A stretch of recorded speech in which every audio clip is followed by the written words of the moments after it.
I had just gotten into skating at about the age of 10, 11, and my friend had invited me to this youth group. I didn't want to go. I think I put it off quite a few times. I'm not into that. I'm not keen at all. And eventually, it clicked for me that one day. The guy was like, "Oh, but you have to come. Like, there's this really cool guy there called John, and he skates." But I never really started going to this youth so that I could go to youth.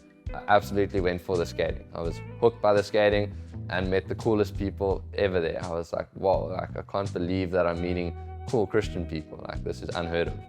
So skating in this church, going to youth, one Friday after youth in the back of my friend's bakkie, I was like, hey, black guys, like, why don't we just give this a try, you know? I don't know what this is, but something about this spoke to me, and I'm keen to give this a try. Let's just pray the prayer that they said, and let's just see what happens.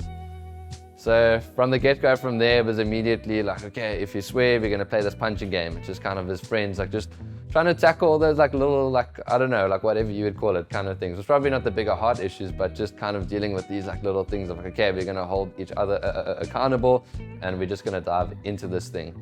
The significant part of that wasn't just getting saved at that point, but the road that was walked with me and with us by Moritz and John. A year later, they took me to my first Christian Surfers conference in Jeffreys Bay in 2010, and I got to meet this new group of people that love Jesus and that love life. And I always thought that loving Jesus meant that your life becomes boring, but these guys actually modeled well that if anything, giving your life to Jesus means that it becomes so much more. It becomes, it has purpose, and that made a big impact in my life for the longevity of my faith, and each year just being able to grow. And man, I want to track with these people, getting to know Jesus more, getting to know God's heart more. Just each year just progressed with the discipleship from Moritz and from John, and them taking us places, surfing with us, just spending time with us at youth, going outside of just church time and really being there for us. I was the shyest person growing up, but Moritz would make you do the things that you absolutely hated, the things that would make you almost want to cry, the fact that you don't want to do it, but Moritz would push us. And it really grew me so much, and kind of where you can't trust in yourself because you're so weak, but it grew me so much, and like, okay, well, like, I just got to do this because this is what God's calling me to do, and I'll just trust Him in the process. So Moritz really encouraged us in stepping out. Not because it's comfortable, but just stepping out.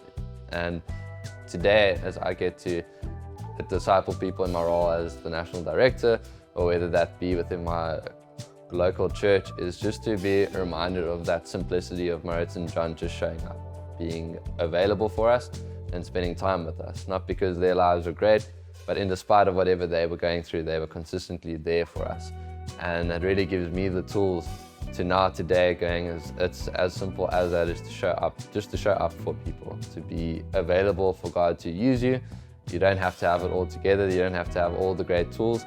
I remember Moritz with that car. I don't know how that car even lasted that long, but just squeezing us in his car, getting us to places, and an absolute faith car. And it was as simple as that. Do what you can with what you have.